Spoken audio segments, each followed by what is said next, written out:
And we are live. What's going on, everybody? Welcome back to another live Q&A here on the channel. It's been like 3 weeks since my last live Q&A. Took some time off. I had a little trip I was on this past weekend, and so just haven't gotten around to doing a stream in a while, but it feels good to be back. I love doing these things and talking to you guys for an hour, hour and a half, however long it may be. It is Wednesday, May 15th. This year is flying by faster than any other year in my life so far, easily. And they say as you get older, time moves faster. And it's scary, but it's true. So welcome in. Fire off your questions. We're here to talk movies, shows, food, music, life, whatever you guys want to talk about. Fire off your questions in the chat. I will get to as many as I can. Super chat is a way to go to guarantee that I can get right to your question, comment, or concern. And it is a huge way to help directly support me and my content creation journey. And what else? What else? Hit the like button if you guys are interested. We got 40 folks in here already, so hit that thing. It helps out more than you know. And of course, if you're here on the replay, welcome. I know that a lot of you guys are asleep right now because it's the middle of the night across the world, and time zones are always hard to sync up with these things, but that's just the way of the world. So welcome in, everybody. Hope you're having a good day. Let's get down to business. Let's do this thing. All right. Here we go. Here's this again. Jedi Connor says, hey, Chris, do you think a Stranger Things 5 trailer could drop on Stranger Things Day? Very, very likely that we get some sort of footage or some sort of teaser trailer this Stranger Things Day. For sure, I would say, because that's going to be about 2 months out from them being done filming. So we will have plenty of footage. And I think we'll get something even before then. I might be a little ambitious with that, but I think that over the summer is when we'll probably get the first teaser. But I think I would almost guarantee that we get some sort of trailer, some sort of footage on Stranger Things Day this year. I'm very confident in that. Santa Claus 10 says, what are your thoughts on Fallout? I loved it. I'm actually still watching it. I'm through 3 episodes, so I'm almost through the halfway point of the show. There's 8 episodes. It's already renewed for season 2. I'm enjoying it so far. I really am. And I've heard that it just gets better and better. With a lot of people have told me personally that the final episode is the best episode. I'm actually watching it on my Patreon, which is linked down below. I've done commentary tracks for the first 3 episodes, looking to finish out strong here soon. But I would say so far, Walton Goggins' character is my favorite. Not necessarily meaning he's like some moral compass of the show by any means, but he's the most interesting character to me by far. Everyone else I do like as well. Lucy's probably right there with him. Maximus, of the 3 storylines that I'd seen, they're starting to converge now. Maximus was at the bottom of that, and then I would say Lucy, and then the ghoul or the sheriff, whatever you want to call him. Walton Goggins is what I call him half the time. But no, I'm enjoying it quite a bit, and I'm curious to see how it ends. Really am. Detective Cobra with the super chat. Thank you so much. That's a sick profile picture, by the way. The question is, why hasn't Horizon and American Saga been on your tier list? Are you not excited? I am. The truth about that is I feel like that movie's fake. I feel like that movie doesn't exist. I've seen the poster for it. It's some 2-part event with Kevin Costner. I'm sure it's a real thing. It legitimately looks like some fake Facebook movie poster to me. I can't fathom that that's a real movie. Does anyone else feel that way, or is it just me? It legitimately looks fake, and that's why I'm like, I'm just not going to talk about that. I know it's real. I know that it's, I think, coming out July, or maybe like May and July, or July, November. There's 2 parts. It's some Western 2-part series for some reason. I probably won't check it out, and I'm sure, I don't know. I don't really see that being a success. Do you guys? I don't. American Saw. It's some Western thing. I don't know. I just don't care. That's why I haven't talked about it. If I don't really care about something or have any curiosity towards it, I usually don't include it on like my summer tier lists, just because I want to have something to say about it. If I talked about that, I'd say exactly what I just said. I have no clue. It feels fake to me. So I just haven't brought it up yet. Let's see. Jake Wheeler, what's good? How you doing? I got 3 questions here. Oh, 2 questions from the same. Let's see, which one should I answer? What's your pick for the exact moment that a TV character's arc was ruined? I won't say, or it's in Game of Thrones season 8. It's in Game of Thrones season 8. I don't want to say what it is, but I'm going to say who the character is. It's Jaime Lannister, and if you know, you know. That's all I got to say about that. It's like we spent seasons building up this character, having this redemption arc, and then like that, they kind of stripped it all away. So that was quite disappointing for me. Main Gamer says, hey Quiz, I can't speak. Hey Quiz, how you doing? Hey Chris, hope all is well. What do you think of all the big news recently? Super hyped that we're getting Daredevil Born Again next year, not to mention Dune, Prophecy, and Last of Us Season 2. Let me take a sip of water before I answer. If you guys hear my stomach rumbling, it's been making weird rumbling noises all day. All right, super hyped that we're getting Daredevil Born. Yeah, I am too. I would say regarding the big news in the television world, hell yes to Daredevil Born Again. It's in March and it's 9 eps, which is good. The creative overhaul, I said this in a short that I posted not long ago. The creative overhaul for Daredevil Born Again, one of the best things that's happened to the MCU recently, because apparently the trajectory that show was on originally was not too hot. It might have been a real stinker, honestly, and could have been like a nail in the coffin type situation for the MCU Disney Plus shows. Now it's had a bit of a role reversal. It seems to be the savior of the MCU Disney Plus shows, or could be. Dune Prophecy, I watched the trailer for. It really didn't like hook me or anything. But The Last of Us Season 2, yes, I do think that will be very what's the word I'm looking for? Divisive, just like the game. I'm not going to say what happens in the game for those who have not experienced The Last of Us Part 2. I would actually recommend playing it before you watch it. I did that with The Last of Us. I played both games back to back, like in January, right before season 1 came out, to sort of prep for that. But yeah, I would say I'm very excited for all those. I'm very excited for The Last of Us Season 2 and Daredevil Born Again. I'm really just the most curious to see how they take the source material that is the second game, The Last of Us Part 2. What do they add in to certain characters' backstories, Abby in particular? What do they take out? Do they switch out the order of events? Really curious to see how they handle that. And how it lands. How's it going to land with people who have just watched the show? It was a huge show. I'd say more people have now watched the show than played the games. That's probably a safe assumption. How's it going to land with folks who have no idea what's going to happen? We'll see. We'll see. Okay. Hey, Benjamin, how's everybody doing? Welcome in. What's up, everybody? Welcome. Nick says, how would you rank the Disney World theme parks? I haven't been to the water parks, but I'm just going to say the 4 main theme parks. And this is just today, Wednesday, May 15th at 7:10 p.m. Eastern time. So someone in a future live stream is like, oh, wait a second, you said this? This is how I feel right now.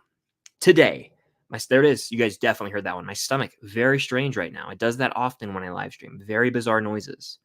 It sounds like I'm in almost like a sound booth and they're recording my stomach for like post-production sounds in a Saw movie or something. Very weird. But anyway, I missed this, by the way. I hope you guys are having fun. I love doing these live streams. All right. How would I rank these things? Let me write this down right here. I have like 3 notebooks for organization because I'm weird like that. Okay. 1, 2, 3, 4. I might get in hot water over my opinion, but I don't care. It's my opinion. Right now at 4, this is a hot take. I know a lot of people have this at 1. This is how I feel. I'm going Animal Kingdom. Not to say Animal Kingdom is a bad park by any means. It has Expedition Everest, which is probably, as of now, it's in contention for my number 1 favorite coaster on Disney World property. I think the whole Pandora world is wildly overhyped. Navi River Journey is a waste of time. And I think that, I'll say it. I said this on a stream with Brando Critic recently. Shout out him. Go subscribe to him. The what's it called? The Flight of Passage, wildly overrated. It's a glorified Soarin'. That is a very hot Disney take, by the way. For those who are like, what is he talking about? It basically would be like if I said something along the lines of like Avengers Endgame is a ripoff of something and isn't that good. Okay, so that's 4. 3. Oh man, this is tough for me. Let me write this down before I say it. 3 is going to be Hollywood Studios, a park that I frequent. I've probably been there the most as an adult man. I go a lot. My girlfriend loves it. You have the Tower of Terror, Rock and Roller Coaster, the Indiana Jones Epic Stunt Spectacular, Galaxy's Edge, Toy Story Land.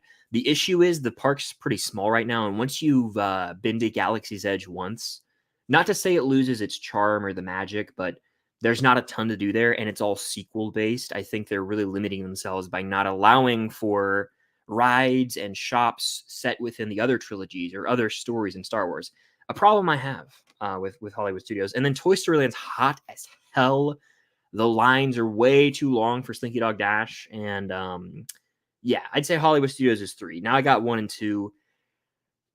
It's tough. I'm going to go number 2. I'm going to go Magic Kingdom right now. Magic Kingdom is the classic Disney park. That's where all the magic is. You got Cinderella's Castle.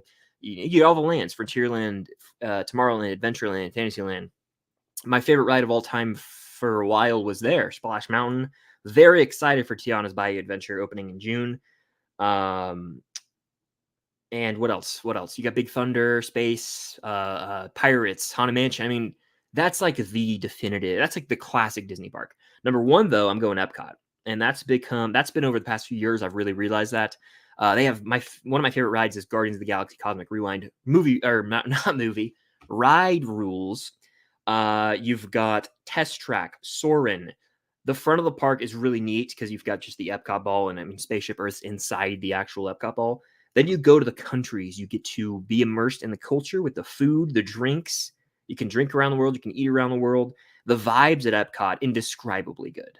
All right, I'm going Epcot number 1 because of the variety. And I mean, if you like food, come on. It's the best place to get food at Disney World. So that's my ranking right now. Long-winded answer, but I love talking theme parks. Great question, Nick. Hope you're doing well, by the way. Cheers. Water. All right. What do I think of a live-action Tangled? I think it's inevitable. Every Disney animated film will get a live-action adaptation eventually. Tangled will eventually get that. I don't know who will play Rapunzel. I don't know. Maybe Sabrina Carpenter. I don't know why that came to mind, but if she can sing, obviously, and she has some acting experience. So I feel like recently she's kind of popped off a bit. So I feel like she could do it. I don't know. What am I? I'm talking out of my ass right now, right? I would say Tangled versus Frozen. Tangled. Frozen, very solid. Tangled, superior. Tangled is legitimately a top 10 Disney animated film. I'm going to pick that journey back up soon for those. There's some loyal people who consistently comment every time in a stream or on a video. They'll be like, when's the Disney journey coming back? For those who don't know, I started it up in like October of last year. And I'm picking that back up pretty soon. I feel like I want to watch The Princess and the Frog because of Tiana's Bayou Adventure, or rewatch it. I've seen it. And that might spark the plug to whatever the hell I'm saying. Spark my interest, respark it to go finish the whole thing. So my stomach right now, I don't know what's going on. I don't know if you guys can hear the noises it's making. Wild stuff is happening. But Tangled over Frozen to answer the question. Evan, what's up? Mel, how you doing? Do I think Terry Ives...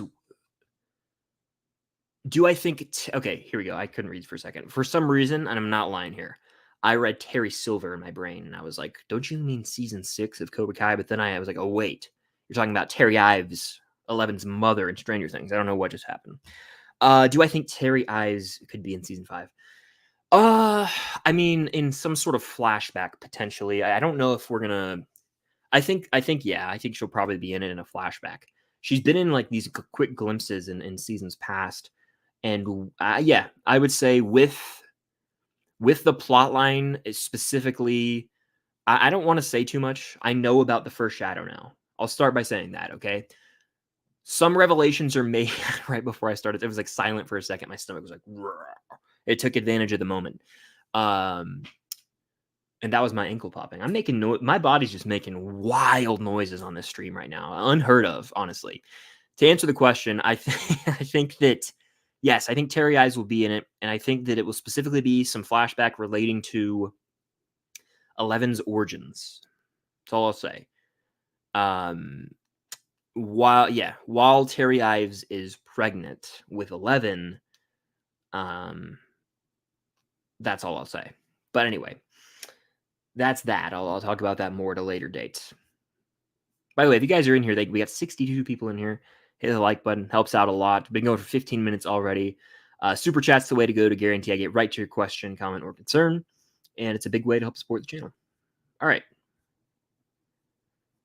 Hi, Chris. It's my birthday. Happy birthday, Scott. Hope you have a good one. And I hope you enjoyed the Wick tour. That's a nice little birthday present for you right there. I thought it was a very solid trailer. Starcourt Food Court in the house. Shout out the best mod around. Ryan, what's good? Jello Plays in the house. What's going on, man? How's it going? Galaxy Geeks in here. What's going on? Thank you so much. I appreciate that. Thank you. Thank you. What is Netflix doing? Even Warner has better upfront. Yeah, Netflix really loves to show up at these events where they're supposed to present things and get people excited and not do anything. Even their own to dumb event. I just spit, by the way. I don't know if that's on the camera now. I can't tell.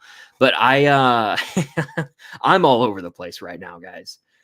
Yeah, Netflix will just show up to their own event, mind you, to dumb, and just like not give us anything. They're like, yeah, by the way, we're going to talk about Stranger Things. We're going to talk about Cobra Kai. We're going to talk about Outer Banks today, guys. You get ready, okay? And then they'll show up and they'll be like, Linda Hamilton is going to be in the final season. That was what they dropped for Stranger Things. Cobra Kai, they'll be like, yeah, this is, they won't say anything. They'll just give us like a still of like the cast. And then for Outer Banks, they were like, this was last summer, I think. Here's a video of the cast tossing around some keys. There you go. It's like, okay, whatever. But yeah, Netflix typically doesn't really perform at their to dumb events. Even in the past, they dropped like this was 2021, maybe, or 2022, maybe even earlier, but it was one of the to dumbs. And they dropped like a 1 minute teaser for Ozark, but it wasn't even really a teaser. It was like 35 to 40 seconds of the ending of the season previously. And then that's when they gave us like the Creel House teaser trailer. It was, I mean, to dumb, Netflix events just have never really been that special to me. So I agree with this. What are they doing, you know? I've been thinking about filming the Stranger Things filming. Am I speaking right now? I've been thinking of visiting the Stranger. There we go. I messed it up. Here we go. I've been thinking of visiting the Stranger Things filming locations and wanted to know, is it tedious to visit all the locations due to some of them being far away from each other? Yeah, my stomach just made a loud rumble again, by the way. Yes, it is sort of tedious. A lot of them are in the state of Georgia, but Georgia's a pretty big state. So the high school is not too far from downtown Hawkins. I've never actually, one of the few I haven't been to is downtown Hawkins, which is in Jackson, Georgia. Shout out Jackson, Georgia. There's the Upside Down convention happening October 19th and 20th. I'll be there. It's going down. I have a video on that somewhere on the channel in my Stranger Things playlist. But you've got Jackson, Georgia, which is downtown Hawkins. You've got the school, which isn't terribly far. Then you've got like Hawkins Lab, which is pretty much in Atlanta. The pool from season 3 is like on the other side of Atlanta. The Creel House is in Rome, Georgia, which is like north Georgia, almost in like South Carolina. Haul for me to get up there. And then you've got, what are some other big locations? I'm trying to think. Those are some of the big ones, all right? And then you've got, the stuff out in, is it Albuquerque, where they filmed for season 4, the Lenora stuff? I think that was Albuquerque. You've also got the stuff in Russia. I think they actually went to Russia to film that. I could be really off there, but they filmed somewhere that looks like Russia, at least. I don't know if they actually went all the way out there. And then there's some other big locations in there too that, the home, that's the one, the neighborhood. The neighborhoods, they're all kind of all over the place. It's not impossible to hit them all in one day. You just have to you would have to get up early and you'd have to be sort of on it and have your routes planned out. The homes are all in the same neighborhood.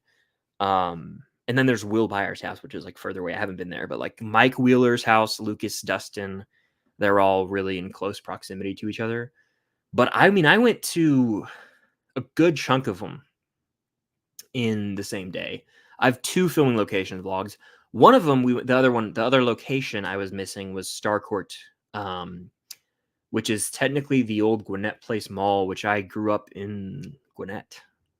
So it's like a mall that wasn't far from my childhood home, really, which is interesting. I remember going there as a kid once, and then I was like, oh, they filmed Stranger Things here. So yeah, that's also not not really close to any of the other ones. So they're pretty spread out, but you can do it. If you did a weekend out of it, I think that would probably be the best way to go. If you were to come down to Georgia Friday, hit some locations, Saturday all day, get some, maybe finish one out on Sunday and head out of town, that'd be the way to go, honestly.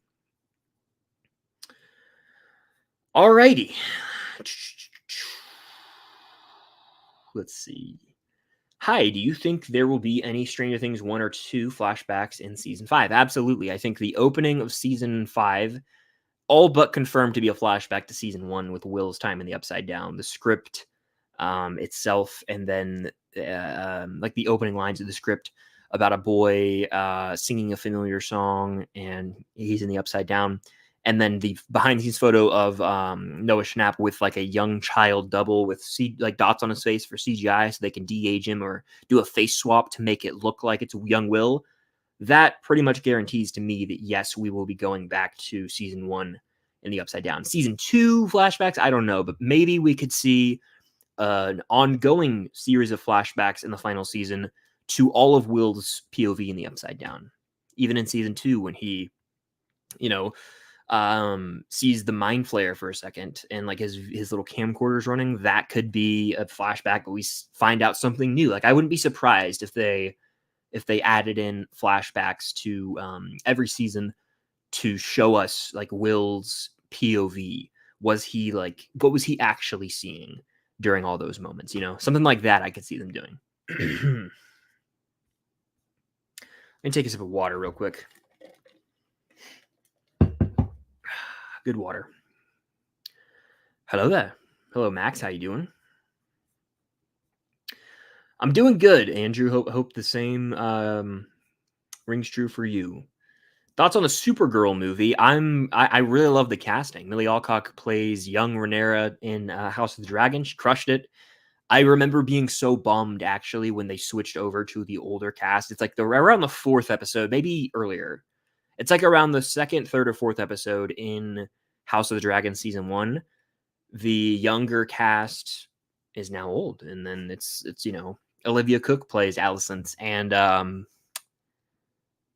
Emma Darcy, I want to say, plays older Rhaenyra. I have to look that up. I'm gonna go into IMDb, but yeah, I mean, Millie Alcock was great in House of the Dragon. I think she looks the part already. Yes, I'm ready. I think that movie, was the recent news that it's coming out in June of 2026. If Superman is good to even great, then yeah, sign me up for that. I mean, why not have faith in if Superman's good, why not have faith in Supergirl? Emma Darcy is Rhaenyra. Yeah. Yes, looking forward to it more than I initially was, I would say. What's better, No Country for Old Men or The Departed? For me, I lean The Departed as a better movie. I just rewatched No Country not long ago, and strong 4.5 out of 5 for me. I just forget how it can be a bit too slow moving for me at times. Now it's still a fantastic movie, like I said, but The Departed fires on all cylinders from beginning to end. And I mean, the final 10 minutes of that movie, good Lord, if you haven't seen it, if you haven't been spoiled for it, you're in for a treat. The Departed is the better movie, in my opinion. They both, they won Best Picture. Was it consecutively years? I think it was 06, 07.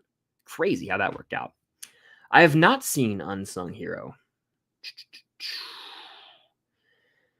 All right. This is a wild question right here from Jello Plays. Wild keep, watch, burn, but it's not as hard as you might think. On the surface level, like, oh, that might be tough. For me, it's not. Keep Stranger Things 3. It's the most rewatchable of those. And when you're keeping something, it's gotta have rewatch value. So Stranger Things 3, I'm keeping. I am watching, as crazy as this is to say to some of you probably, I'm watching Game of Thrones season 4. That's the best season of Game of Thrones. You've got the Tyrion trial. You've got the Mountain versus Oberyn, right? You've got freaking Brienne of Tarth versus the Hound in the finale. It's a very great season. I'm burning Breaking Bad season 5. That might be blasphemous to some of you, but hear me out. Here's my point. Here's my reason. Breaking Bad season 4 could have ended Breaking Bad. Could have ended Breaking Bad. It was supposed to function as like a finale that, could have been the series finale, but also leave it a little open-ended just in case they get renewed for that 5th season. Breaking Bad season 4 is effectively a conclusion. God, it's so good. Face Off might be the best episode of the entire show. Ends season 4. That's why I am okay with burning Breaking Bad season 5. I think that it's a perfect ending. but I can live with the ending we got in season 4. It's that damn good. So, yeah, that's my answer right now in the heat of the moment. Let's see. Okay. Am I going to watch Sadie Sink's new movie, Sacrifice? Apparently it's coming in next. I don't know what that is. I'm looking that up. Is that on? Let me look this up. Sadie Sink. Oh, Chris Evans. Hold on. Is that the right thing? Sadie Sink. Let me. 1 second. Sadie Sink on IMDb. All filmography. Upcoming projects. A Sacrifice. Eric Bana's in the film. It's directed by someone named Jordan Scott, who's directed nothing else that I've seen. It's supposed to come out June 28th. No clue. I remember, I think, talking about this at one point in time when I did a video on like upcoming Stranger Things cast projects. This is the synopsis. An American social psychologist, Ben Monroe, investigates a local cult connected to a disturbing event while his daughter becomes embroiled with a mysterious local boy. Yeah, so I mean, who else is in this movie? Someone from Blade Runner 2049. Yeah, I don't know. That seems like a movie that is almost like going straight to Redbox. Like or just straight to something like Tubi or something. You know, that doesn't seem like a legit movie. I feel like we would have heard more about it. It comes out next month. It almost reminds me of that movie that Sadie Sink was in. Was it called like something Dear Zoe or something like that? I remember discussing it in a similar video where I was like upcoming projects with Stranger Things cast, and I think Dear Zoe might have been what it's called. But it just like I couldn't find it anywhere. It was like a weird release. I don't know. Sadie Sink's in projects like that sometimes where I'm like, huh, why isn't not? It reminds me of when Sebastian Stan was in a bunch of random stuff for a while there. I was like, what's going on? So who's to say, really? Interesting. I didn't know that even existed, I don't think, until right now. I may have briefly discussed it, like I said, in an older video, but I wonder if that'll come out or not. And where, more importantly, where will it release? Theaters? Almost Prime Video type. I don't know where that'll go. Who knows? Water is so good, by the way. No, we never got any Cobra Kai news today, and I don't think we will, to be honest with you. DJ Cup says, "Hey Chris, how you doing?" I'm doing pretty well. I'm having weird stomach issues right now. Like my stomach doesn't hurt; it's just making weird noises. Have you ever, will you ever attend a film festival? I don't know. I've thought about that. I'm like, I don't know if I would be suited to do that. I just like watching 5 movies in a row, like 3 to 5 days in a row. It sounds really just mentally exhausting for me. Plus the hustle and bustle of like having to schedule out, oh, where's your movie? You got to run across, the town or whatever to go get to the other movie. It sounds really stressful to me. And I'm not sure I'd be able to enjoy the movies to the full extent if I were in that environment. So I don't know. It's not something I'm really dying to do. It's not something that tickles me pink, but never say never. There's a world where I could see myself going to one day with a friend or something, but it's not really on my radar, to be honest with you. Let's see. We got a super chat from Bean. Thank you, Bean. How would you fix/improve the MCU? What projects would you want to see before Secret Wars? I think they're fixing themselves right now, to be honest with you. They're cutting back on the content a bit. We're getting 1 movie this year.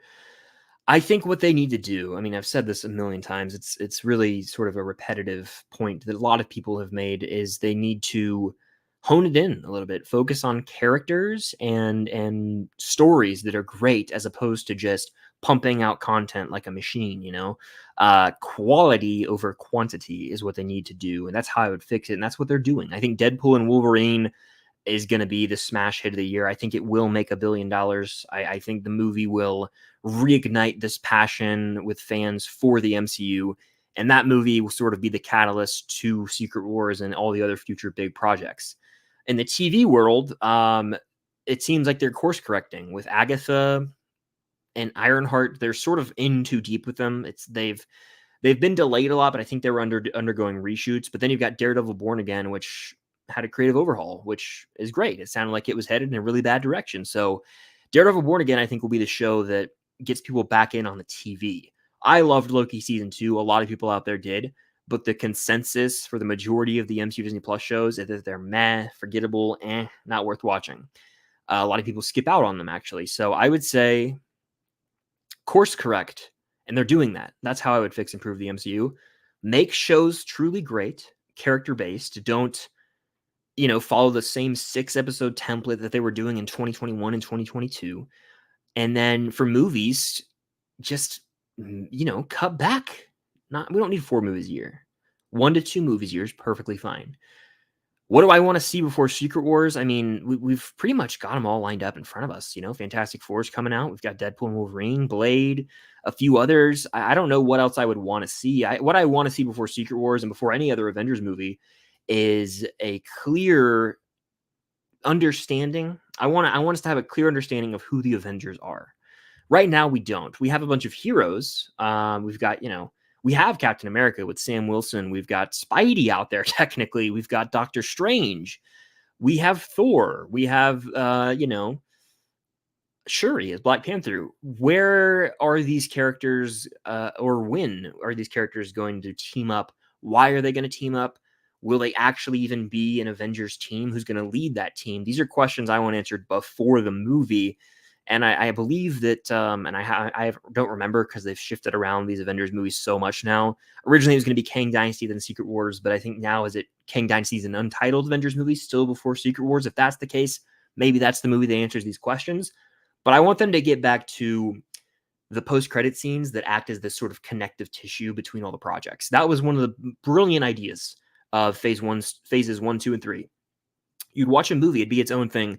Post-credit scene would have a little thing to be like, here's how you can expect this to tie into this. For example, the ether at the end of Thor: The Dark World going to the Collector. That came into the fold later on in Infinity War. You know what I mean? So, I really do think that just get back to connecting things in post-credit scenes. Tell your stories, make them great, but you don't have to make them, all about the quantity. Just tell a quality story, character-based. That's what I would do. Thank you for the super chat, Bean. All right. When do you think OBX4 will be released, and what are your hopes for the journey the gang will go on? I would say I think Outer Banks 4 will drop this year. I would say, honestly, September.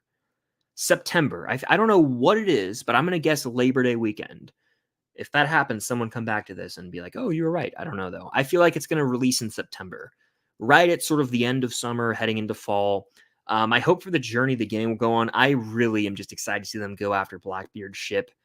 I'm kind of glad that we've closed we've ended this chapter that we followed through the first 3 seasons. Now we have like a new objective, a new treasure they're going after.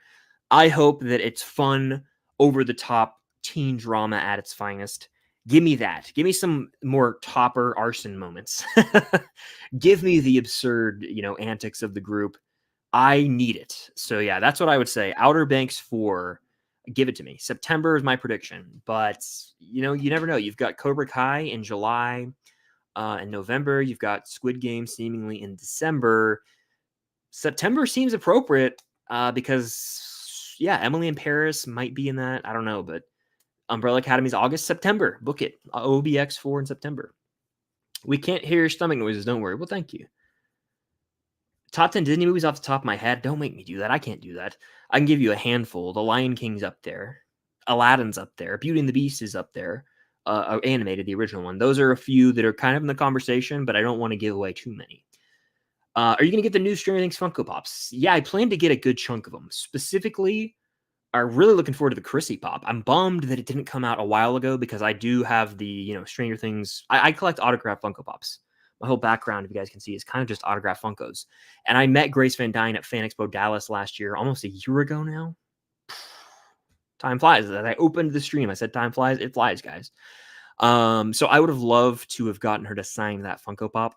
She signed a picture instead of Chrissy, but I would have loved to have gotten her to sign that Funko. I was like, damn. But I'm still going to try and get that one probably.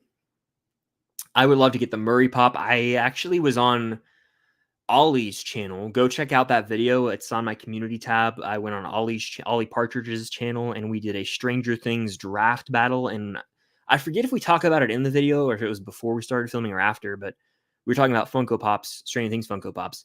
And we were both like, why don't we have a Murray Pop? It's something I've been clamoring for a long time, and they finally gave us a damn Murray Pop, and he's got a flamethrower. And I was like, that's what I had been saying all along.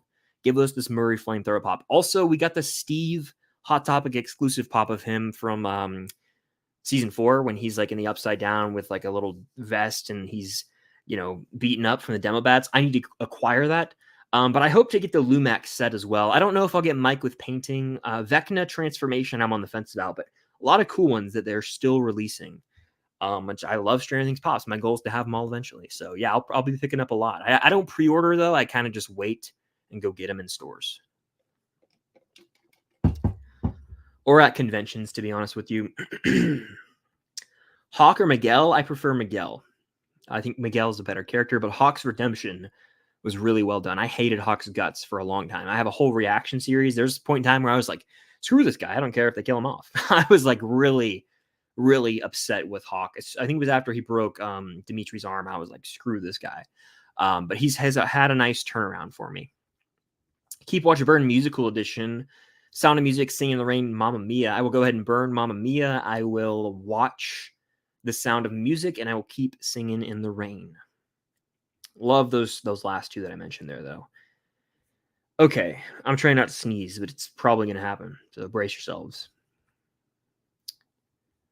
What's your earliest movie experience? Okay, I remember going to see Finding Nemo in theaters. That was in 2005. I think that might be mine. Like, apparently I saw some movies before then. I don't know. I think I got to go Finding Nemo. I have one vivid memory of seeing, I was in the theater. It was the shot of, it's when, and also this movie called Because of Winn-Dixie, I remember as well. I don't know if you guys have heard of that, but it was in Finding Nemo. It was when they're in like the deep sea and that freaky looking fish with like the light hanging out over in front of its head was out on screen. I remember that. I was like 5. And then I also remember Cars, which was the following year, I want to say. So yeah, I haven't seen the Mortal Kombat movie, so I have no comment on that. Jacob, your comment in the chat, golden, bro. How many U.S. states have you visited? I have a running list on my phone. I'll tell you. That's such a funny comment. Let's see. I'll tell you right now. I literally have a running list of the ones I've been to, and I'll read them off.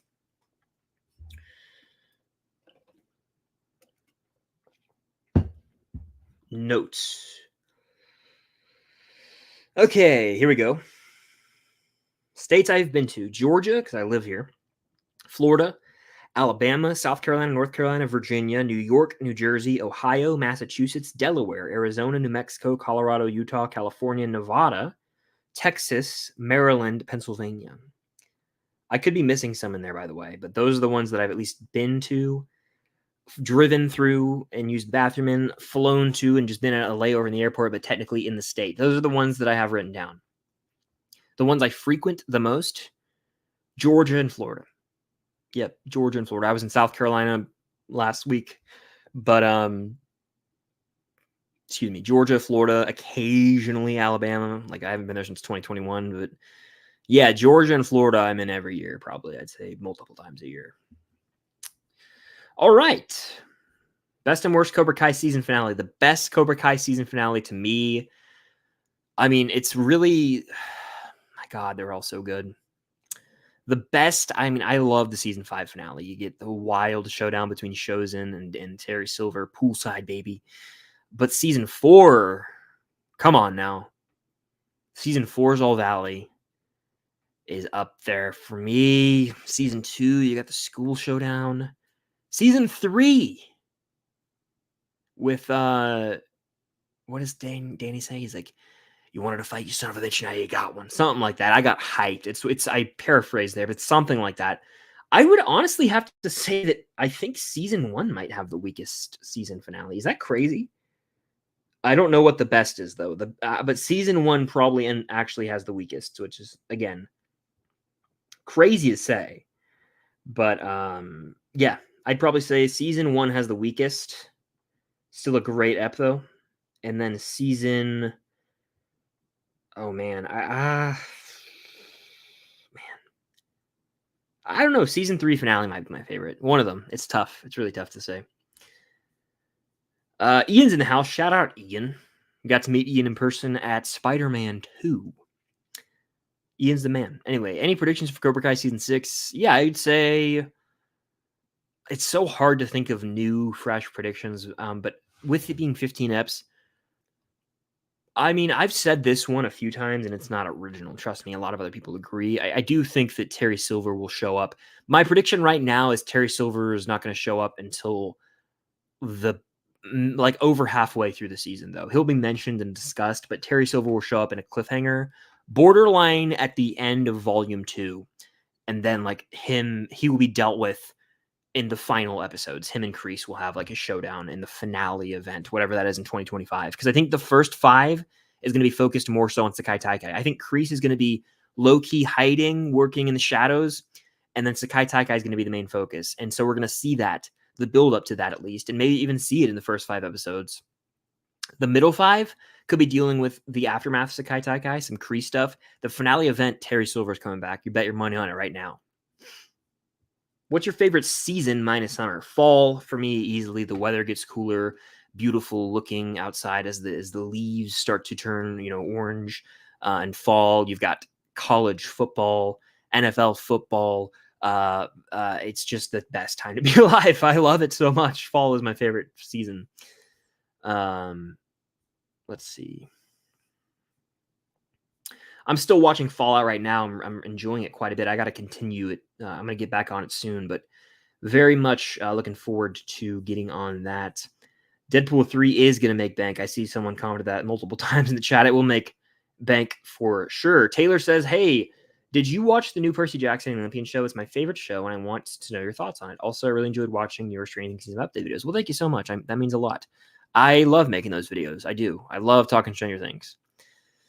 Yeah, I watched Percy Jackson and the Olympians. I really did enjoy it. I'm not a fan of the books. What I mean when I say that is I've only read the first book, and I read part of the second one. It's been years though since I've actually read them, so it's like I can't call myself a fan of the books. You know what I mean? It's not said in a derogatory way. It's just I'm not a fan of the books because I haven't read the books. I enjoyed the show quite a bit. It's one of the better Disney Plus shows for me. I just dug it. It had that coming of age vibe. There was that sense of adventure. I thought that it was well cast across the board, and it was fun. I dug it. I'll be sad for season 2. The overwhelming negativity surrounding that show, I did not understand. Everyone's obviously entitled to their own opinions. I just didn't understand it. And I think it's because I'm coming from a place of I don't care about the books. So if they changed one little detail, I'm not going to have a conniption over it. That's also something that's just a pet peeve of mine in general. When people are so, oh my God, it's not, what about the sacred Jedi text? Like it's Luke in The Last Jedi, like, oh my God, they changed this one word, which changed this one scene. If they get the main beats of the story down and they change some things to make pacing flow better, then get over it. That's how I feel. Again, everyone's entitled to their own opinion, but yeah, like it's how I feel. So I don't know. I did enjoy it quite a bit. I'm ready for season 2. I think they're starting to film that over the summer. I didn't like outright love it, but I did enjoy it. You know what I'm saying? We got 2 super chats. The first is from Louis Tomlinson. No, thank you for the super chat. What if we get the first volume of season 5 of Stranger Things on September 8th, the day of the Hawkins Massacre? Second volume, November 6th. That would be super meta and like creepy in a way. I don't know. I do think I assume you're talking about next year because it's not going to come out this year. Excuse me. That would be nuts. That would be something I'd thought of, Stranger Things Day, but I hadn't thought of September 8th. That's good work. Good work with that theory. And that'd be about 2 months, which is doable. You might have cooked here. I think they're going to do 2 volumes for sure. The dates, who's to say? I do believe one of them could be on Stranger Things Day 2025, but there's a world where they go July, November. We see this with the upcoming season of Cobra Kai. They're going July, November, and then TBD in 2025. Now there are 15 episodes, which means It's almost double the length of this final season of Stranger Things, at least episode count wise, because final runtime wise, Stranger Things will more than likely have way longer episodes than Cobra Kai season 6. But to the point you're making, I could see them doing 4 eps in July or September and then 4 eps on Stranger Things Day to end it all where it all began. I think that would be fitting. And with it being, this is the thing though, like with it, I saw this report, and I'm going to talk about this in an upcoming Stranger Things video soon probably. This like document came out a while ago, and I don't know where the hell it came from, but it's scary how many things, this was like months ago, mind you, March. This person like put out all these bullet points, and we were like, what the hell? That sounds like someone just threw something at the walls. I just spit all over the microphone. And we were all like, what is this? You know, everyone on Twitter and myself included were like, well, I mean, is there any validity to this? What's going on here? And then it's like point after point on that list has come true. The episode titles, there was one of the points that was like episode 2 title is a spoiler, so it won't be released. That's why they're not doing the episode title release. And then a few months later, Jeff Snyder comes out with this article or this news drop on the Campia show, and he's like, yeah, it's called The Vanishing of Blank Wheeler, and we kind of concluded it's probably Karen Wheeler, right? Then it could be Holly Wheeler, it could be any of the Wheelers, by the way, but we know it's like a spoiler. Then the dude, he said there was a few other points on the list. There will be a documentary made, right? And a documentary made about the final season. That report comes out recently. That lines up. Something else lined up too. And then the big one that's kind of the question mark is the release date. This document says Volume 1 will come out December 2025, Volume 2 sometime in early 2026. And the gap between volumes will be longer than it was for Season 4 with Volume 1 and Volume 2. So if that's true, and we have to wait till December 2025, it's a bummer, but we're really not that far away. There's been a subject of time that's been recurring in this stream, and it's true. Like, I remember vividly July 1st, 2022. When are we going to get Stranger Things? Is it going to be like in 2 years? It's already almost been 2 years. Like that. We're going to get it, and it's going to be here, and it's going to be gone. And we're not going to be able to talk about it anymore, like at least the build up to it. So I've learned to cherish this build up. I know people out there are like, does anyone give a shit about Stranger Things anymore? We've had to wait 2.5 years. It's like, we've had to wait longer for movies, and it's a premiere television show, the quality of something that you would go buy a ticket for at the movie theater. People need to get over it. The people out there, I'm going to say this, and I don't care. This is my opinion. I shouldn't even have to preface it. This is how I feel. If you disagree, more power to you. This is how I feel. People out there who are saying the hype for Stranger Things is dead because we've had to wait so long, you were never a fan of Stranger Things to begin with. You weren't. You weren't a big enough fan to claim that. Because if you were a big enough fan of Stranger Things, you wouldn't mind waiting. The hype will be there. You people said the same thing for Season 4, and we had to wait from 2019 to 2022. And what happened? It broke records for Netflix. I don't want to hear it, but people will love to get on their high horse, and frankly, they bitch about it on social media, on Twitter, about every little piece of news. You will watch. You will be the same people out here. Does anyone give a crap about Stranger Things Season 5? You act like that now, you will have a review and you'll make 30 videos about it when it comes out because you'll want to ride the wave when it comes out. But you don't care about the journey because you aren't actually a real fan of the show. That's my rant for the day, and I had to get it off my chest, and I hope that some of you out there agree. If you disagree, more power to you. That's how I feel. Had to preach. Anyway, I like this idea a lot. September 8th, November 6th would be dope. 2025, because it's not going to happen this year. That's my rant for the day. Feels good to get that off my chest. Anyway, that was empowering. All right, Bean with Super Chat. How do you... thank you for the Super Chat, by the way, Bean. Let me catch my breath. How do you feel about Stranger Things being potentially split into 3 volumes? I feel like it's a little much. The reason the 2 volumes worked is because both were super long. I don't know if I want like 2 hours Stranger Things and then have to wait. I feel you. I don't want 3 volumes. I made a video about this very recently where I was like, there's this idea going around of Stranger Things being 3 volumes based on the idea of Cobra Kai going to 3-volume route with its final season. The main point for Cobra Kai doing that, I think, is it's 15 episodes long. And the creator, one of the creators, John Hurwitz, went to his Twitter and he was like, hey, there's 5, he didn't say the number of episodes, but he was like, we have 3 distinct mini seasons with like, that are like chapters of this greater final season. And so, And so, yeah, I think that it's tough. I don't.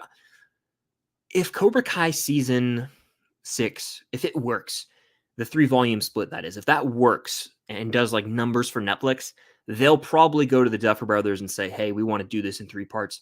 Are there logical breakpoints to do that?" I hope that if they go the 3-volume route, and I think my buddy Jacob had commented this, shout out Starcourt, and I had the same thought.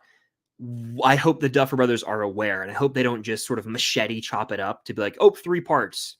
I hope they actually have logical breakpoints. Like in season 4, the end of Massacre Hawkins' Lab, this huge revelation is made about Vecna, right? Well, that was so mind-blowing. It was almost like it rewired the way we thought about this show. You could go back and rewatch Stranger Things completely differently after that revelation is made. And we needed some time to sort of sit and chill.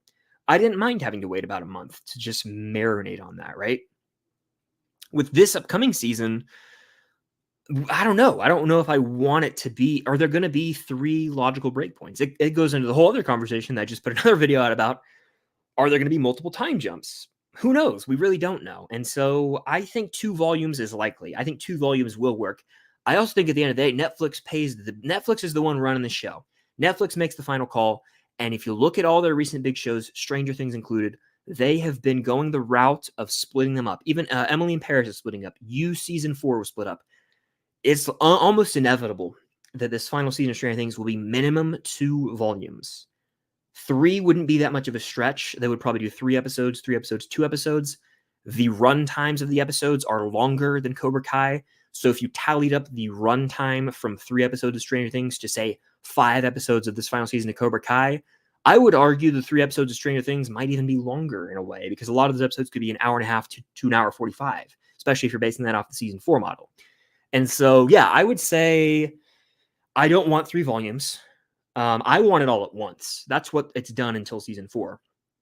I've settled on the idea, and I've accepted that it will probably be 2 volumes. And that's okay. That's okay. 3, we'll see how I feel with Cobra Kai, how that works. But I do think that,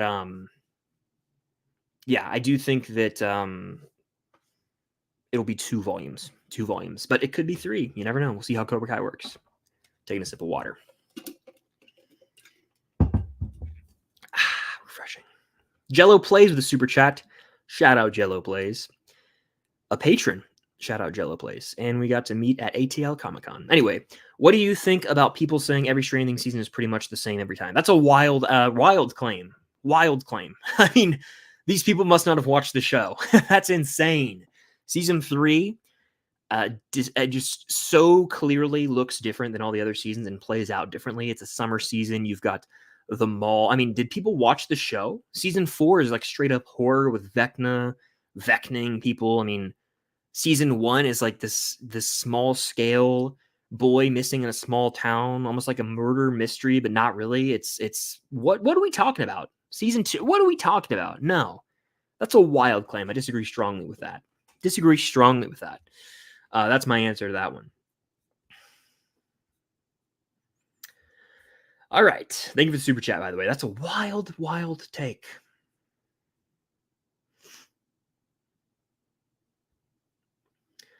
I've only seen like American Ninja Warrior is the type of show that I've watched like clips from. And I remember like late nights.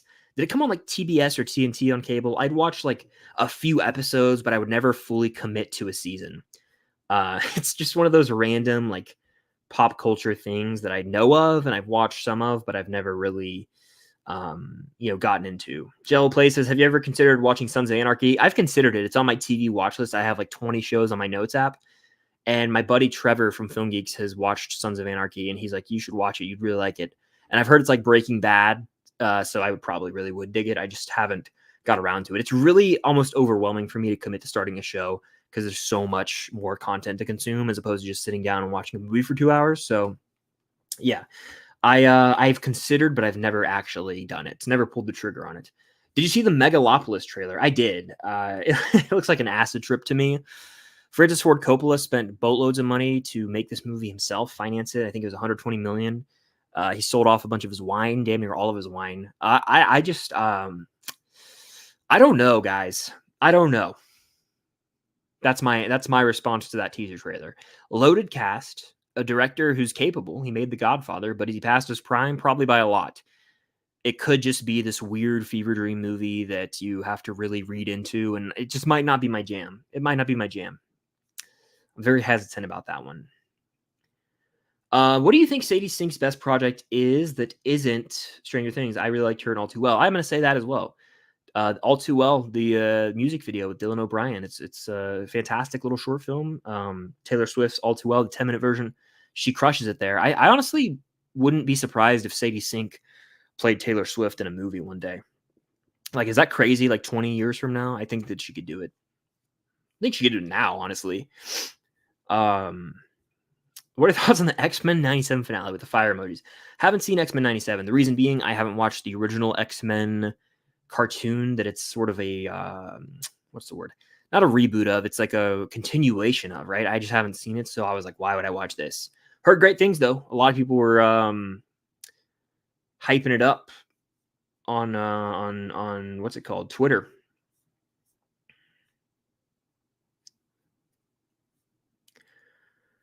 All right. Yeah, I guess Daredevil and Ironheart are the next shows. I guess they are. Daredevil, Ironheart, and then there was one other, I swear, that was like in the mix. Maybe an animated show. That's what it is. Like Marvel Zombies or what's the other one called? Spider-Man, the Spider-Man show. You guys know what I'm talking about? Freshman Year, maybe it was called. I don't know if if those are ever going to see the light of day, but Daredevil, Born Again, and then like Ironheart in the fall, I can dig it. Daredevil Born Again is going to carry a lot of weight for the MCU next year. It's going to be huge. And we're getting a lot of movies. We're getting Fantastic Four. I think we're getting Cap 4, Fantastic Four, and Blade, and maybe another as well. So we're going to have a lot. Thunderbolts. We're getting 4 movies next year, I want to say. So I love how they're like, we're cutting back, but then we're getting 4 movies. It's if they do it right, though, like I have faith in them. Jason Cruz in the house. What's good, man? Shout out Jason, longtime supporter. Network 98, hashtag The Craving, making his appearance. So Netflix Upfront was actually today, and we didn't get anything about Stranger Things. We didn't really get much. I talked about that earlier in the stream, but we didn't really get much from Netflix Upfront, unfortunately. It's kind of the case a lot of the times. Hope all's well with you, Jack. Good to see you, man. That pod race in theaters hit. It hit. That was actually probably my favorite part of seeing the Phantom Menace in theaters, aside from Duel of the Fates. It was so immersive. And pod racing is sick. Now, this is pod racing. I've been a fan of the Phantom Menace for a long time. It's a flawed movie, but it's nostalgic for sure. Water break, I got you. Top 5 Universal former and current rides, go. All parks that I've been to: Hagrid's Magical Creatures Motorbike Adventure, Jurassic World Velocicoaster. I'm going Jurassic Park River Adventure. This is in no order. I'm going E.T. and I'm going Escape from Gringotts. Probably forgot some in there, but those are some of my standout favorites from Universal in Orlando.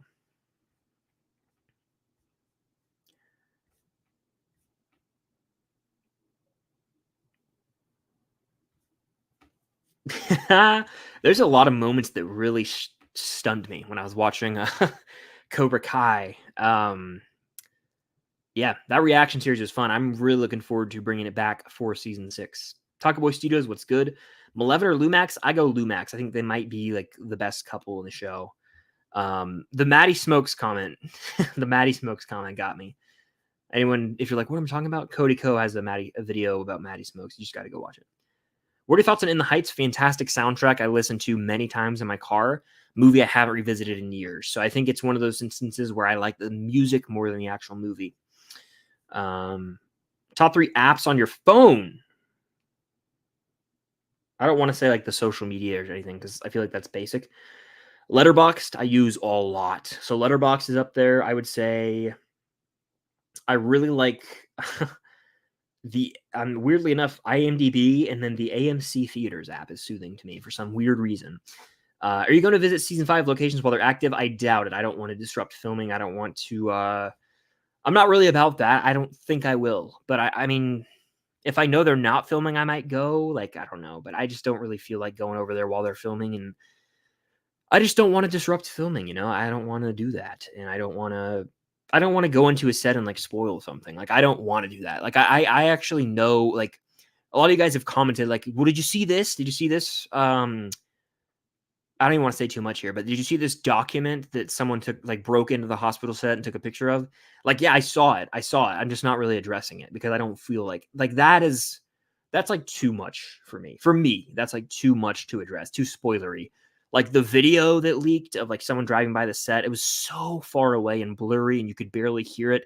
I'm okay discussing that, but when something's like clearly written out as a spoiler, it's like I don't want to make a video about it. I feel like it's a disservice, and I also feel like I don't know, I just don't want to. There are some things that are sort of toe the line for me that I've discussed, but I usually weigh it. I'm like, well, is it okay to talk about? I have like my do's and don'ts of what I do talk about, just my personal judgment. And there's one document out there that I'm just like, I'm not making a video on that. I just can't do it. So, yeah. Every finale in Cobra Kai, absolutely incredible. I agree. Incredible.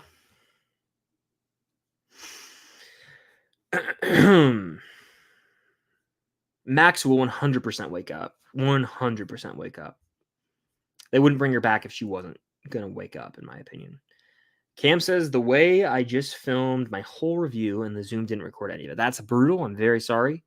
Was your mic to the camera plugged in? That could be a backup, but also, I'm sorry. I know that sucks. Love you, Cam. That's the worst ever. When you're filming a video and your mic doesn't, like, that happened to me. Long time throwback. I did a Lion King review and like I think I had to film it 3 times. It was like one of my first ever videos. You just got to keep living, man. Livin. Dazed and Confused is one of the premier coming of age films. It is the ultimate hangout high school movie. I watched it with my buddy the other weekend. We were just hanging out late at night and tossed it on. I was like, this is a vibe. It's got a killer soundtrack. I mean, yeah, Dazed and Confused is like one of the Mount Rushmore high school films for me. Easily. Love it. And they're doing Funko Pops, I saw, so I might get Wooderson. All right. You already know. Okay. Already been an hour. That's crazy. Squid Game 2 thoughts. Cautiously optimistic. I liked season 1. Wasn't crazy about how it ended. And then I feel like this is a bit desperate to make a season 2. I'm just going to say it. I don't know if there is a story to tell, but prove me wrong. I want to be proven wrong, you know?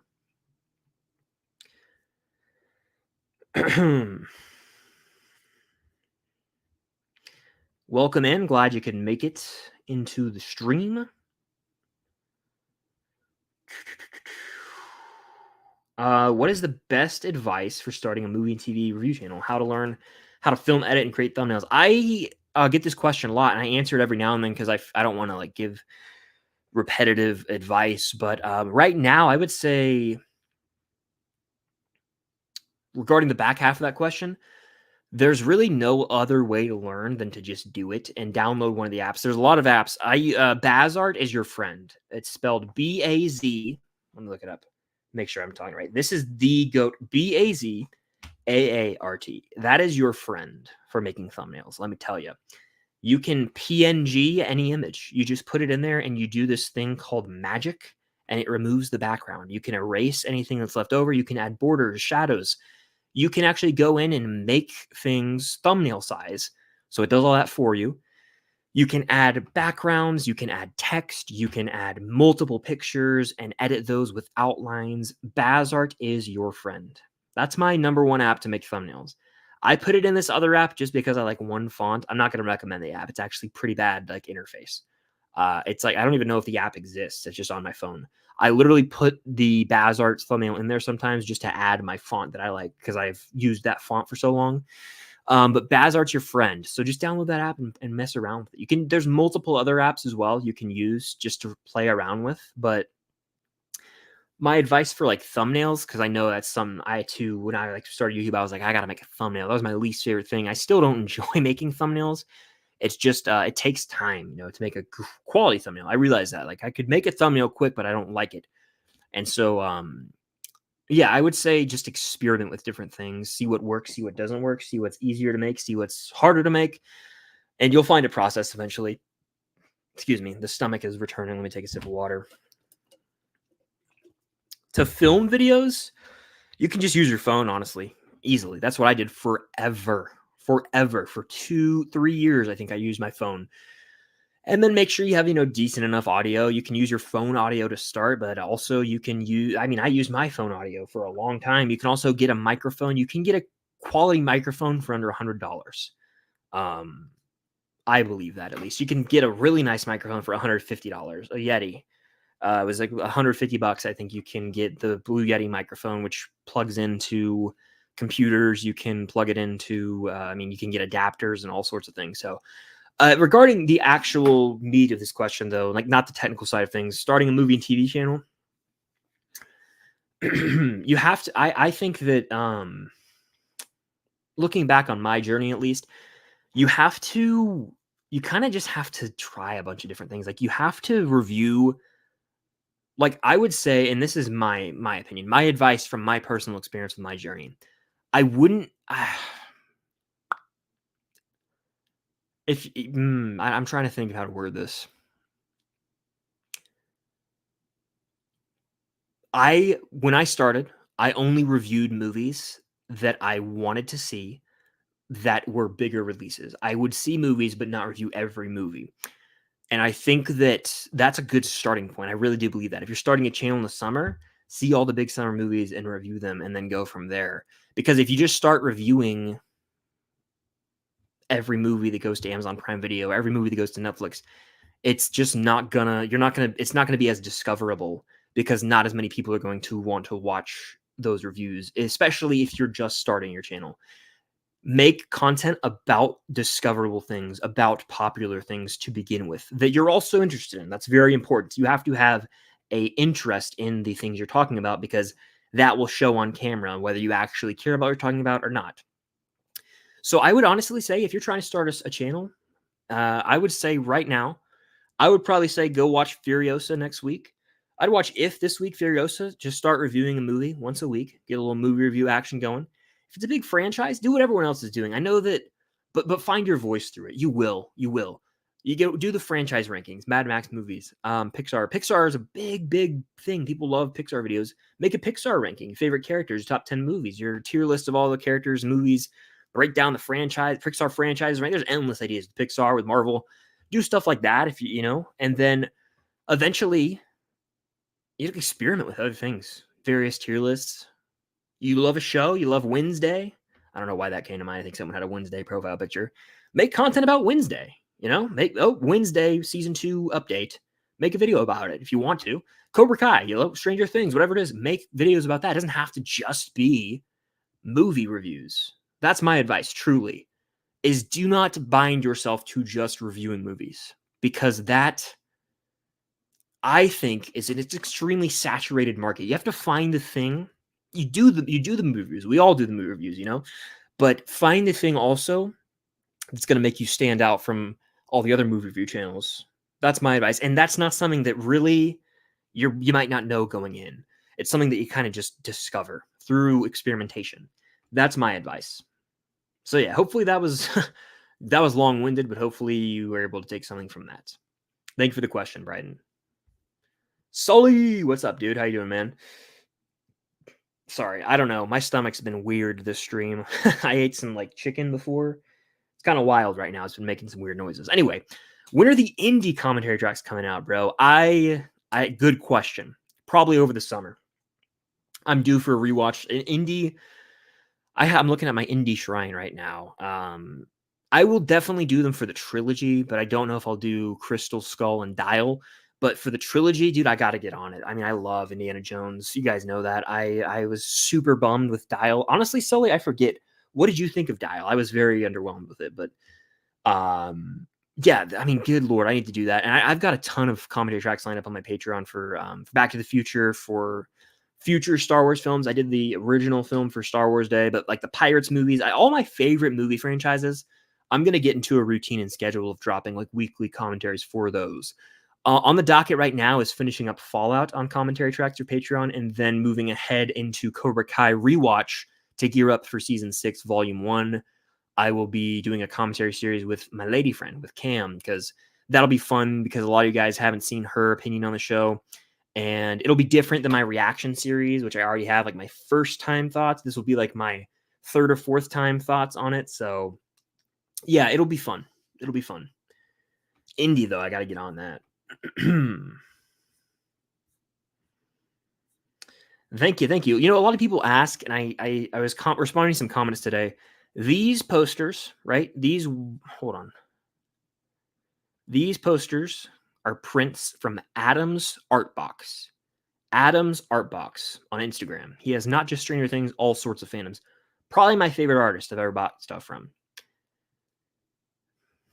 Why can I never do anything depth perception wise? These two are from the Netflix shop, technically. I got them at the Stranger Things experience, but you can get them for every episode of season 4 at the Netflix shop. And then these, same idea, right? He does Stranger Things covers, but he also does art for pretty much every other movie and show. I have The Boys, I have The Batman, I have Mando, I have Punisher, I have a lot of stuff.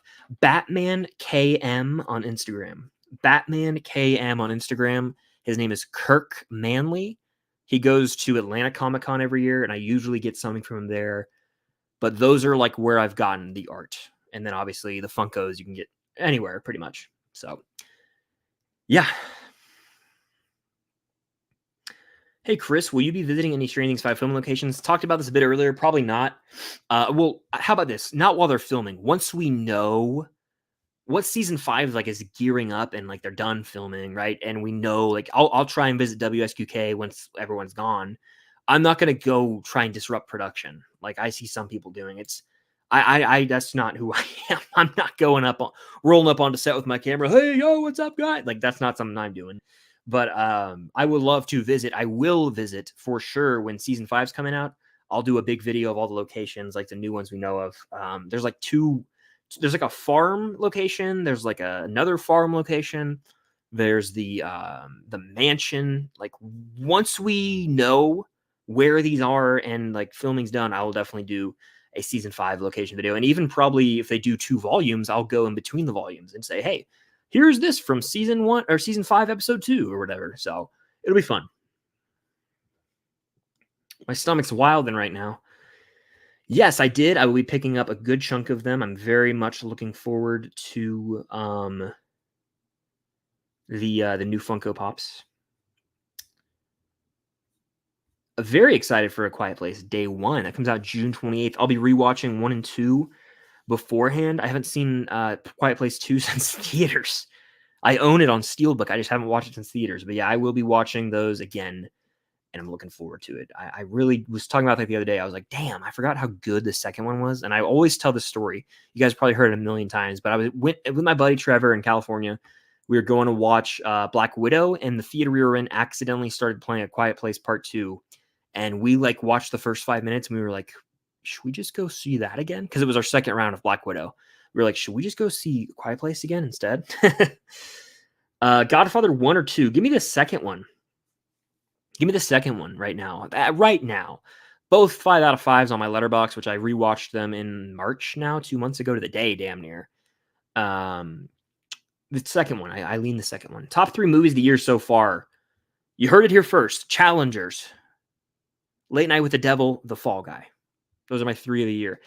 Frankly, those are the only 3 movies I've given 4 out of 5 or higher this year.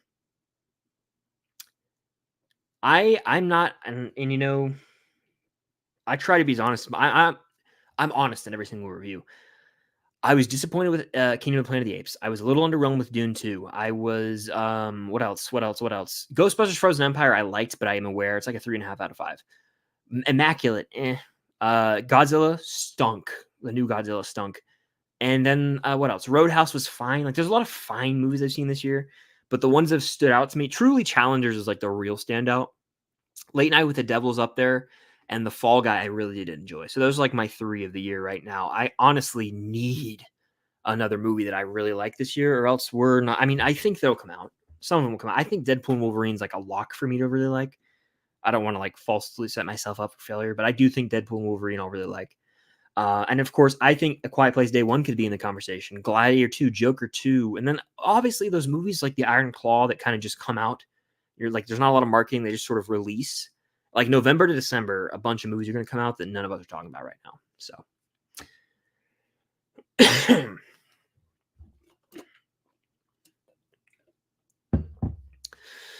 All right. Anyway, back to business. Anthony, how you doing?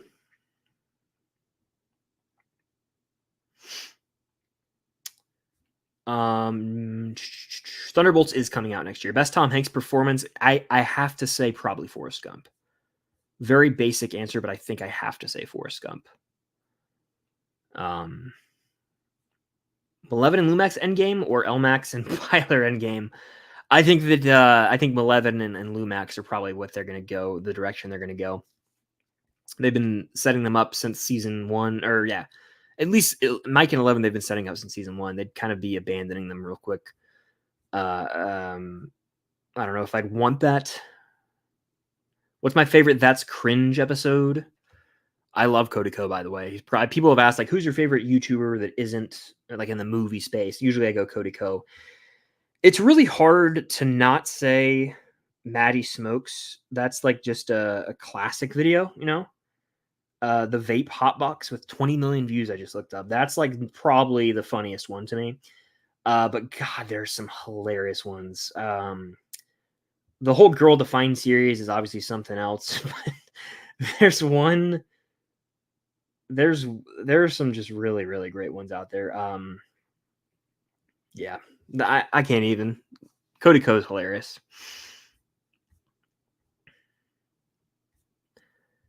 I'm disturbed for you, Cam. Truly makes me sick. I'm sorry I had to go through it, but at least now when you refilm it, you'll have a better understanding of what you want to say. Because every time, whenever the way I try and spin positively when I film something and it doesn't record correctly, and I have to redo it, is that I know what to say, I know what to not say, and it's almost like a better version of the video. As annoying as it is, right? It's very frustrating. There's nothing more frustrating than that as a content creator, aside from moronic comments. But yeah, I would say that is so frustrating.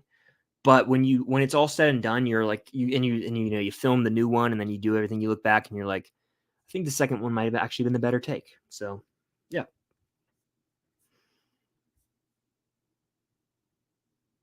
Yeah, so there is, as of right now, my arm hurts right now. I don't know why. As of right now, Main Gamer, December. Business Insider put out an article saying December of this year, but there's no official date, like December 23rd. Like there's no date. But December is the month they're saying it's going to release in.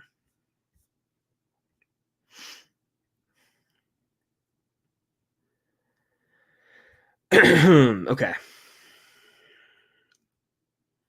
Do you think there's a potential to drop the ball with Kreese's arc and Cobra Kai next season?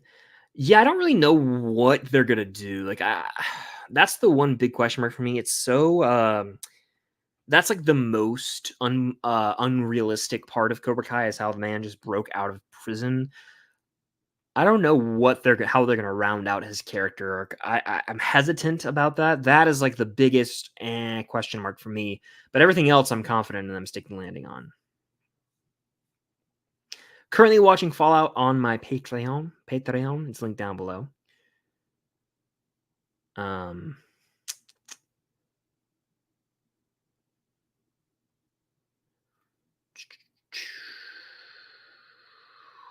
Chris is cooking tonight. Thank you. With grease, baby. You should do a commentary for the Social Network. I will one day. All my favorite movies are on the list to do commentary tracks. You know, they are. I'm gonna be real with you guys. This is super random, and I usually don't actually open up about like personal things as much, but I like worry about medical issues a lot for like no reason. There's really no claim to it, and I'm not trying to be like funny right now, but like my arm is like tingly, and I'm like, oh my god, am I having a heart attack? But I know it's just because my arm is sitting right here, and my shoulder is like pinched because of the way I'm like uncomfortably sitting. I'm real weird about stuff like that. Just you've probably seen it on the podcast more than anything, but I'm a weird guy about medical issues. I'm like, oh, I have this medical issue, and I never do. What's fun about commentaries? You have a never-ending list to choose from. Exactly. That's the beauty of it. If reaction coming soon, I may be seeing this movie tomorrow. But I will not probably do a video on it. I probably wouldn't do a video on if I saw it, but I may see it still. If anything, it'll be an out of theater reaction. Notice I said if there, but I will not review the movie. Someone type in code in the chat. Is that like Morse code? What is that? Is that some sort of code or something? Or did someone just spaz out on the keyboard? What's going on? Weird. Hold on. Weird. Best ratings couple. Give me Jopper, but I also think Lou Max is in contention as well. We're almost caught up in the chat. It's been an hour 20. We'll probably wrap it up here in a minute. Oh, I didn't see this from Sully. He said, I'm with you, dude. Super underwhelmed with Dial as well. Honestly, wish they made an entire movie. I agree. 1,000,000%, Sully. I said that in my review. I was like, the best part about this movie was seeing young Indy again. They should have, honestly, they should have either made an entirely de-aged movie like after Last Crusade, or just recast. I know that's like sacrilegious to say to a lot of people, but recast, and just tell stories again. Tell stories after Last Crusade. You could have made another trilogy with another actor, but now it's kind of, you could still do that, I guess, but I feel like they're probably not going to touch Indiana Jones again. He might, I don't know. They're going to have, Dial didn't do well at the box office. Maybe Indy's done forever. Sad as it is. I use a Canon, or no, I use a, what's it called? This is the mic I use. It's not a really good mic, in my opinion, but it's a Rode. It's like, it was not that much. It was a clip into the camera. I only know, I'm not even going to say what I noticed about it. I don't want to put that into your minds, but I don't really love it. I'm looking to upgrade my mic, and I've felt that way for a while. It's the best part about the mic I use in the camera is that I don't have to capture the audio from another device and sync it up. It's all in one file.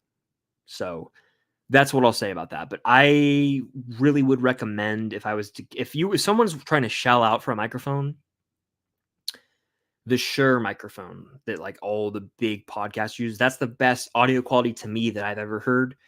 And I would honestly love to get one of those one day. But I also, that brand in general makes like handheld, and I'm pretty sure that's the brand we have for the podcast. And it's not like crazy. You can get two for like a pretty fair price on Amazon. So there's options out there for mics. Just depends on how much work you want to do in post-production. Check Twitter before you end the stream. Oh God, what did you send me? Check Twitter before you end the stream.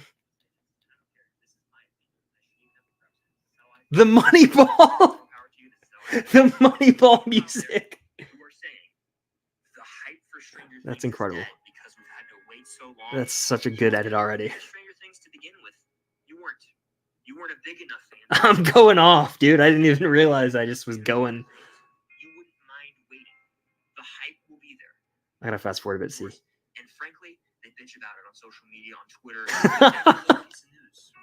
The music, dude, that's incredible. The Moneyball music. What's it called? The Mighty Rio Grande. That's good stuff right there. Good work, my friend.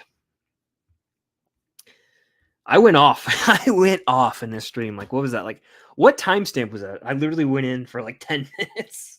That's so funny. All right. Best Stranger Things filming spot to go to. I'll take a few more questions, by the way, before we end this. I would say the Creel House.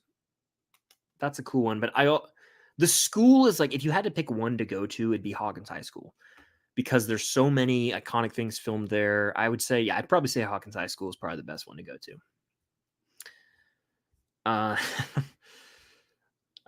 Let's see. I have not watched Dark Matter. I have pretty much seen no Apple original show besides Ted Lasso. Say one nice thing about The Last Jedi. I actually can. I just got to think of it. There was a few things I was okay with. I really, what was it? I appreciated the Yoda's appearance in the movie. I thought it was handled well, and it was still nice to see him training Luke even all these years later. That was like a nice thing I can say about that movie. Yeah, I wasn't lying. When I in my out of theater reaction, I saw Challengers and I said like it was steamy. I forget how I worded it, and people were like, "Bro, no way," and I was like, "Just go watch the movie."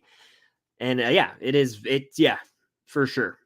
It's wrong. Yeah. It's something. Sully says, "Who's the guy you'd be comfortable taking over as Indy?" I think Chris Pine could nail it for one movie with his charisma, but they'd have to do right now before he's too old. Yeah, I feel like Chris Pine could have done it like 10, 15 years ago. I almost feel like they need to go younger now, like even younger, like the dudes who we had been tossing around in the 2010s to play it, to be like, yeah, it could be Bradley Cooper, it could be Chris Pratt. I feel like that ship has sailed for those kinds of guys, and we almost need to go like Austin Butler age. You know what I mean? I don't think Austin Butler could play Indiana Jones, by the way, but I someone like in that age group of like these rising stars could definitely play Indy, and maybe it's an unknown. Maybe it's someone we don't know of yet. I would say someone who perfectly embodies the attitude and the sort of persona of Indiana Jones is David Harbour, but same boat as the other guys I mentioned, where he's just too old to take on that mantle now. But David Harbour he has so many indie mannerisms. So I would say an unknown or someone that's not on my mind. I always forget when I'm on the stream, the lights are on. I'm like, wait, what is what? But there's definitely someone out there who could do it. Maybe Chris Pine, Chris Pine when he was playing Kirk in Star Trek would have been perfect. I don't know though. It's got to be a handsome devil. Ooh, Alden Ehrenreich. He played Han Solo, obviously, in the remake. But it's funny because I think he did a really good job, and I think he would be a good Indiana Jones. But he's probably too old now, and they probably won't do that. Felt like I was in a locker room before a big game. That's great, dude. I took a theater dance class in high school where like it was second period and senior year, and it was like guys and girls in the same class, and we trained all semester. We did like 2 or 3 dances to go in the dance show where like the girls would dance like 20. There'd be like 25, 30 there'd be a lot of I will say 25 dances in the dance show, and like you'd sell out the auditorium, and so it was nerve-wracking. But like the theater dance dudes would show up and we would do like partner dances, right? And so the first semester was tango, salsa, and something else. The second semester was swing dance, and there was a really cool one to that song from The Great Gatsby. It's like a little party never killed nobody, and we all went in, right? It was so fun. We also did a dirty dancing one where we got to jump off stage and like do our thing in the audience. It was really cool. But anyway, you saying that made me think of the fact that I was the hype man of because a lot of my friends, I was like Kirby Smart out here recruiting my friends to actually take the class with me, because a lot of them were like, no, dude, I won't say what they were like, no, I'm not dancing, bro. And I was like, come on, man, it's a free class. You just dance. And Cam, who I was dating, was in the class. And so I was like recruiting because I wanted the class to have a full roster, because obviously I wanted my girlfriend to be happy, but also I wanted my friends to take class with me. And so I got a lot of guys to do it. And we had like our little closet. Like we literally had a closet to change in. Like, you have a locker room in PE. We had a closet to change in. And we would be in there because the dance performances we would put on would be at the school. And so that's where we would change, and we would like get hyped up. And before the dance show, I would always go in there and do like a McConaughey bit. But like my friends would actually get fired up. They'd be like, we got to have this, bro. Let's do it. And so I would go full McConaughey, We Are Marshall in like the dressing room. And I would be like, we are gathered here tonight. And I would like really just pause between my words. And I would like, by the end, I would be fired up, screaming, getting people jazzed. And we'd be like, it was so fun. And then even recently, dude, I do this all the time. I love to just like do these speeches. I was hanging out with my friends in December last year for the SEC championship, Georgia, Alabama. Obviously, Georgia lost, I know. But before the game, I like did this whole speech about how like we're getting the monkey off the back, we're taking Alabama down, and I was like real fired up about it. And obviously we lost, but I got us all fired up. So I'll probably do the same thing before Georgia Clemson. Jello Play says Keep Watch Burn, Barry, Ozark, Ted Lasso. Damn, that's a good one, man.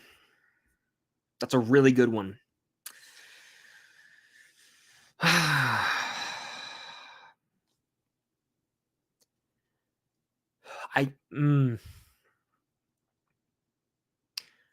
weirdly enough, and this is so hard for me. I think I have to keep Ted Lasso. I know it, but season 3 of Ted Lasso is the weakest. But seasons 1 and 2 put such a big smile on my face. It's such a comfort show, and even season 3, like there's so much to love. I'll keep that because it's the most rewatchable to me. I gotta watch Barry. I mean, Barry was one of my most rewatched. One of my most rewatched shows for a while. Like during the pandemic, I showed my brother that show. I mean, yeah, I'd say Barry, and then I guess I have to burn Ozark, which I don't want to do. I don't feel good about that, but I can live doing it.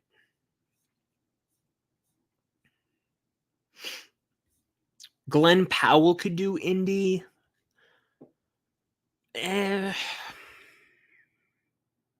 don't think so. I don't think he could.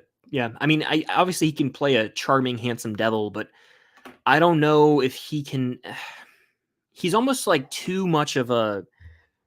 I don't know. He's not like rugged enough to play him. You know what I'm saying? Like he's indie's more of like the everyday man. Like Glenn Powell, if he in Top Gun Maverick, he plays Hangman. Hangman's like that hot shot. I almost feel like Glenn Powell could play the villain in an indie movie, if anything, like a rival archaeologist. But I don't know if he could. I don't know. I just don't know. It's hard sell for me. Hard sell for me. He's a star, no denying that. I was going to say Alden Ehrenreich too for indie. Yeah, he's super underrated. He crushed it in Oppenheimer. He really did. Demogorgon, what's up? How you doing? Madam Web or Fan 4-Stick? Wow.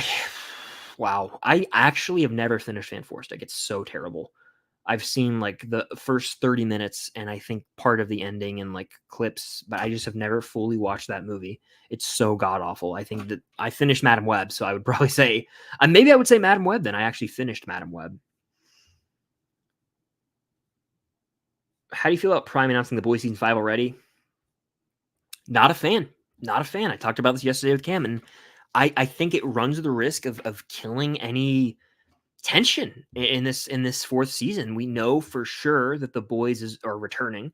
I've said this before. I don't think the show could exist without Homelander. So the odds of Homelander as a character sticking around and surviving whatever plot The Boys put together to kill him, pretty likely. So it kind of lessens the stakes, in my opinion, already, knowing we're getting that next season. But at the same time, they could trick us all out and kill him off and kill Butcher. But then what would the show become? I've seen some discourse online, Twitter specifically, of people being like, this could become a show where I feel like I've talked about this recently.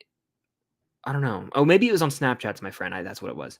Because I feel like I've recorded myself talking about this, but no, it's just I already Snapchatted someone saying this. So I've seen people say The Boys could become a show where like the show's around for a long time, but the group of characters changes out every few seasons.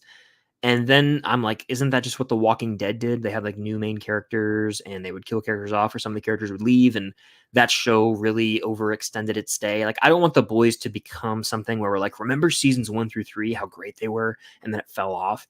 I don't want it to be that. I think shows need to be aware of when they need to end and end on top. And I worry that The Boys might kind of run its course too early.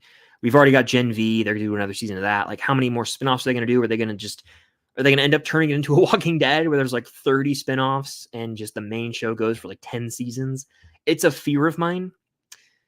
I always fear that with TV, you know. A lot of shows, though, they know when to call it quits. Ted Lasso, Barry, Ozark, Stranger Things is calling it quits. Breaking Bad called it quits. Cobra Kai is calling it quits. Like, you can't go on forever. All good things come to an end. And so that's the sad thing about TV is you love these characters. You want to see them forever. But in all honesty, sometimes you got to know when to hang it up. And I worry The Boys might not know when to hang it up. So that's my thoughts on that.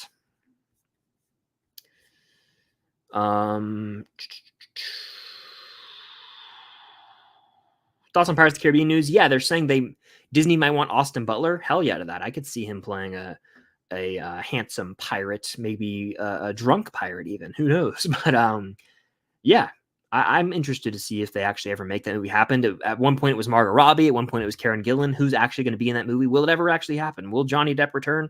Probably not, but who knows what's going to happen? We'll see. Did I see the Rings of Power Season 2 trailer? I didn't see the trailer because I never watched Season 1, so I didn't want to be confused, and I don't have a desire to watch Season 1. I heard a lot of people that are big Lord of the Rings fans be like, don't waste your time. So I was like, okay, I'm not going to waste my time with it. I'll take a few more questions and wrap this thing up. But it's been a really fun stream. It was good to get back after it. It had been a few weeks, and it's been a lot of fun. So thank you guys for tuning in. Heard there's a spinoff. Yeah, there's going to be a spinoff to John Wick on Kane, who's Donnie Yen's character. Bring it on. They kind of teed this up in the post-credit scene of John Wick 4 in my mind. So I'm really down for this. He was one of the standouts of that film. And I feel like there's more story to tell. So yeah, bring it on. I don't know. My fear with like any John Wick spinoff, Ballerina included, is like, how do you sell it? Will it do as well as the John Wick films? And I think that's a little concerning. So we'll have to see. But yeah, I don't know. We'll have to see, to be honest with you. I believe in it. I think it could be a good movie, but business-wise, will it be a success or not? Who knows? Could Ted and his chicken be the real villains of Stranger Things? Anything's possible.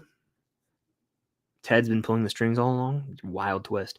I don't understand why people attack The Walking Dead for being too long. But yeah, fair. I mean, Grey's Anatomy, what? It's still going. Still going.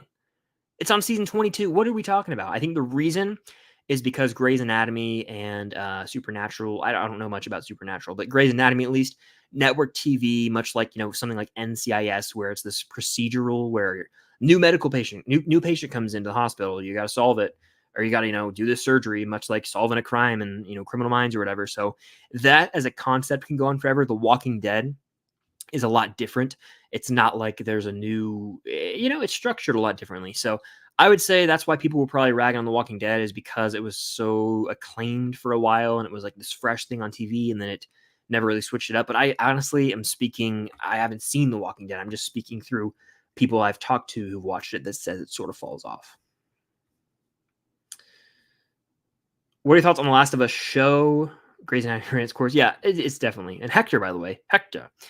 What are your thoughts on The Last of Us show? Really dug it. I have played both games leading up to The Last of Us show, that is, and the show ruled. It was one of my favorite shows of last year, and I'm really looking forward to the new season. I really am. Hey, Hector, how you doing? Yeah, hospital shows can go on forever. Same with like crime dramas, like NCIS or Blue Bloods, cop shows. Those can go on forever.